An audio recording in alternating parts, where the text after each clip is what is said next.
Cet homme porte autour de son cou une carte à 1 million de dollars. Alors on s'est posé une question. C'est quoi le marché derrière les cartes Pokémon? C'est pour ça qu'on a décidé de partir à la rencontre de Beno.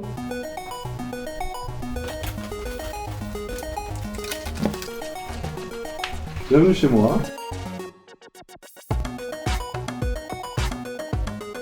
Bonjour, je m'appelle Benjamin Sudre et je suis passionné par les cartes Pokémon depuis que je suis tout petit. Par exemple, vous avez un coffret Dresseur d'élite, un coffret qui est sorti récemment, dedans il y a 8 boosters, mais moi ce qui m'intéresse davantage c'est la beauté des cartes. Je vais vous montrer un peu donc ma collection.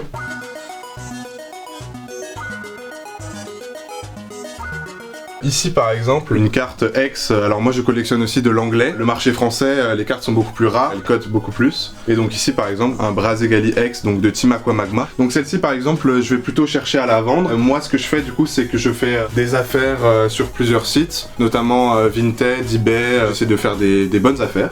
Alors maintenant je vais vous montrer un peu mes cartes les plus rares.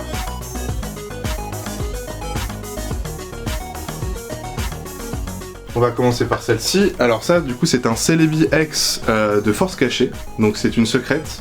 En français aussi, pour la modique somme de 50 €. La valeur du marché, on se situe autour des 150. Alors je parle beaucoup d'argent, mais plusieurs cartes resteront dans ma collection. Je suis avant tout un passionné. Moi vraiment la beauté de ces cartes, les ex, les anciennes cartes comme ça, c'est vraiment magnifique. Ça c'est ma carte la plus rare, donc en plus en français. C'est une star, ça s'appelle. Il faut savoir que vous aviez une chance sur 72 de pouvoir en trouver une, donc ce qui représente une star tous les 2 displays.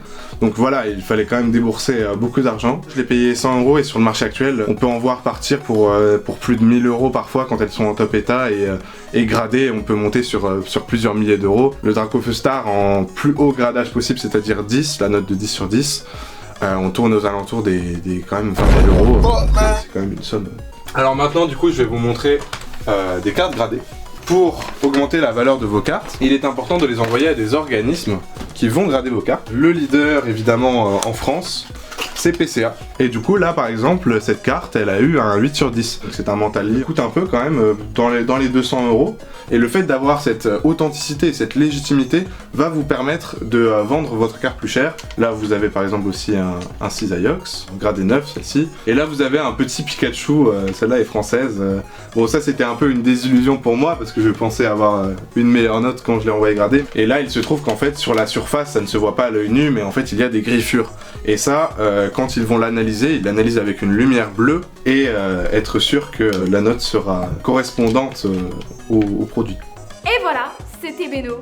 Grâce à lui, vous avez pu comprendre le cheminement des cartes Pokémon et le marché qui se cache derrière elles.